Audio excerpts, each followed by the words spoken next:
Yeah, we're good. Okay. Good morning. Good morning. Being here. I want to wish you a warm welcome. We are clearly a room of people from all over the world with very different backgrounds, but with the way that you've all been combination of local knowledge, technological information, and agricultural practices.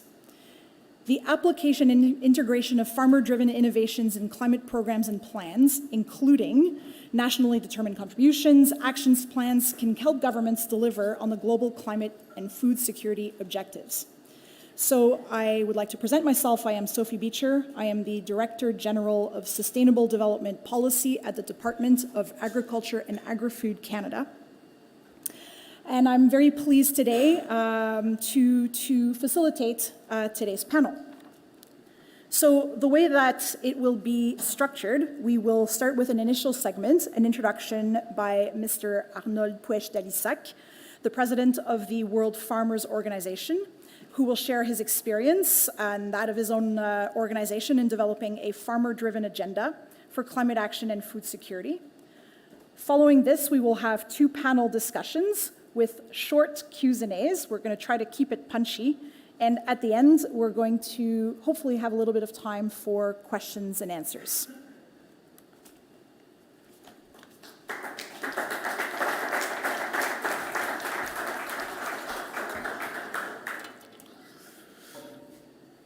Your Excellencies, dear Madam President, dear Mr. President, ladies and gentlemen, good morning. Thank you for joining us. The International Meat Secretariat, IMS, Shanshui Conservation Center, and the China Association for Environment, and of course my organization, the World Farmers Organization. And geographical backgrounds. However, we share the same conviction that farmers' experience and needs can and should inform research and innovation, as well as climate policies and programs. Agriculture is one of the sectors most vulnerable to climate change, and farmers see its impact firsthand. Ongoing increasing in temperature and changes in precipitation patterns may result in flood and drought, but also the spread of pests and disease. When they see their crops and animals, their lives and livelihood under threats, farmers cannot sit on their hands. The Climamakers Initiative, including a collection of over 100 stories of how farmers all over the world are transforming the way they work to mitigate and adapt to climate change. The initiative serves both as a long-due recognition of farmers' effort and ingenuity, as well as a strong argument for the active involvement of farmers in relevant research and decision-making processes. A stronger cooperation with the private and research sectors and greater engagement in negotiation with government bodies is crucial to scale up successful initiatives and overcome potential obstacles stemming from financial and other constraints. As mentioned in the UNFCCC Farmers Constituency response, but maybe practical speech also. Thank you.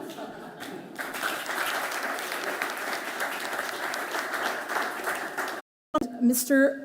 Lloyd Day, Deputy Director General of the Interamerican Institute for Cooperation on Agriculture, who has extensive experience in formulating policies for the agricultural sector, the private sector, and coordinating with producers in Latin America, the Caribbean countries, and in the field of climate change.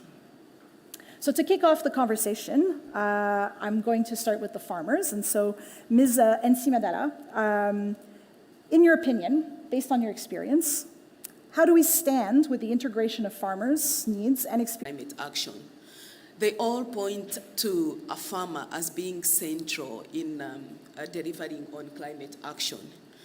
But when it comes to bringing farmers into the center of discussions, and not only just in the center of discussions, also in decisions when it comes to resource allocation, I think that voice is really missing. There's a missing middle that we need to address. And the challenge is because we have most of the institutions that are accredited entities are financial institutions, and there's a lot of bureaucracy when it comes to access to financing. And it's because they don't understand us, they look at us as risky businesses, and yet forgetting that we are the biggest private sector collectively when it comes to investments in the agriculture sector. And as farmers, we've already done a lot of investments by producing more than 80% of the global food value. And then I also want to point out the issue of markets. There's no transparency when it comes to markets. Discussions around carbon markets, for example, really put smallholder farmers at a disadvantage. When you look at the carbon pricing, for example, in Europe versus the pricing in Africa, there is no transparency. So we really need to see that kind of transparency in the global markets. But also the rules, the global trade rules, when you look at the World Trade Organizations, they don't really favor smallholder farmers, and we end up exporting more of raw materials than the finished products. And then we're also calling for partnerships, especially he mentioned about the partnerships that we need to build with the public, the private, but also with producer partnerships. And in these partnerships, as farmers, we need to be brought on the table as equal partners, not just being looked at as beneficiaries of some handouts of sort, but looking at us as equal partners. And as equal partners, then we need to really see how we can have a balanced power across the value chain, because that's when we can engage as equal partners in these partnerships. Thank you. Those are quite powerful words. So there's still a little bit of work to be done, is what I'm hearing. So we're going to turn to Ms. Rees now. And as the president and CEO of CropLife International, how do you integrate the farmers' needs? So you're you're playing a different role. You are in a different part of the sector. How does the mission of your organization and tackle the role of farmers, and how do you keep them involved? Thank you very much, and that's a very good question. But just turning here to my friend, I would hope that we don't talk on behalf of farmers. We're partners in farming. And with that, I think that there's a lot of collaboration that still needs to happen, and it's only through those partnerships that we'll make big progress. But allow me maybe to step back in terms of my own experience of what brings me here. I grew up on a farm, a citrus farm in the south of Portugal, and I can say that climate change is a very real effect there. Today we have massive water stress. We have Sahara sands, which are also creating desertification effects. We're seeing extreme heat. And all of this is changing the environment in which we farm.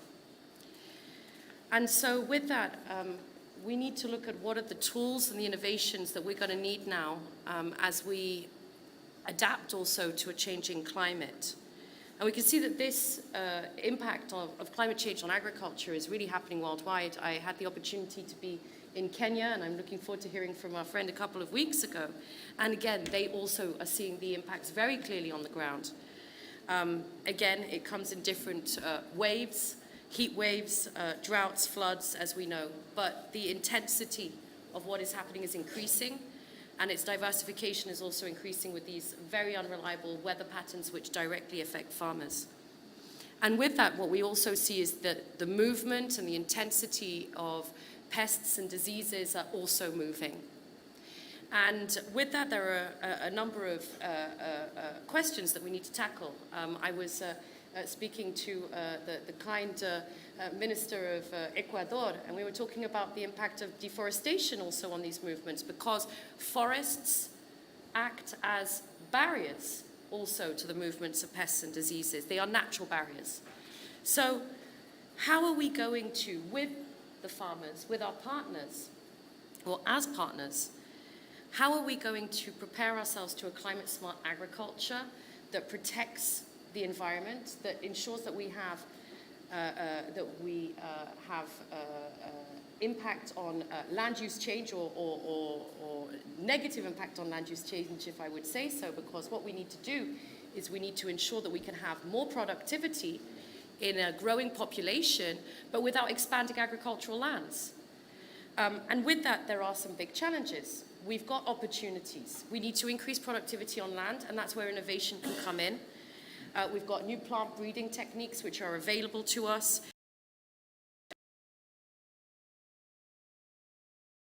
And that increases the crop resilience in the light of climate change, yield. And I know it's also been a question that's been debated over the past few. As the Deputy Director of the Interamerican Institute for Cooperation on Agriculture, we'd be pleased to hear you on how you integrate the farmers' needs and their experiences in the mission of your organization. Well, thank you very much, Sophie, and it's an honor to be here, especially with this large group of farmers and farm organizations. I think, to start off, ICA represents the Ministers of Agriculture of the Americas and the Caribbean, and today we're honored to be joined by the Minister of Agriculture of St. Vincent and the Grenadines and the Vice Minister of Ecuador, and I don't know if we have any other ministers in the audience. A global organization came to our institute to talk about the transformation of food systems. And hundreds of people came, it was a nice honor, but there wasn't a single farmer. There wasn't a single physical points. First is that farmers need to be part of any kind of discussion that's dealing with food system transformation. Climate change affects the farmer before anyone else. Second is that science, not political science, not ideology, needs to be the foundation for public policy. And the third is that we need to look at agriculture as part of the solution. And so we took these messages to the UN Food Systems Summit, and then we brought them to the COP27, now here to the COP28, in which we have a pavilion of sustainable agriculture of the Americas, and where we have farmers and farm organizations representing companies from all across the Americas and the world coming here to discuss how agriculture can contribute to the climate challenges. We can reduce our emissions, we can restore soils, as we talked about last night. It was World Soils. Work on big projects and small projects to restore soils, to have sustainable livestock, to have sustainable row crops. All these kind of things take. I think in terms of as a panel, representing different organizations and to see how we can work together in partnerships. Because the issue of climate change is so huge that it's COP28. And with that, scientists and bringing a number of actors together under the Sustainable Pesticide Management Framework Program. And this is an investment of 13 and civil society. We really can have an impact on the ground. And Mr. Dave? Well, thanks. I have a lot of different answers swimming in my head, so I'll try to pick one or two of them. Bringing together farmers that we have, which is on the bioeconomy, makes me think about, we had a visit last week. I think it was last week. Everything's kind of a biofuel flight from London to New York or Washington, which is a huge... Whether you're a small farmer or a big farmer, the common challenges are the same, especially with the impact of climate change. The difference comes in terms of the accessibility when it comes to, let's say, resources. But everywhere farmers are trying so hard to be able to adapt to climate change, whether it's big farmer or small farmer. The president mentioned about over 100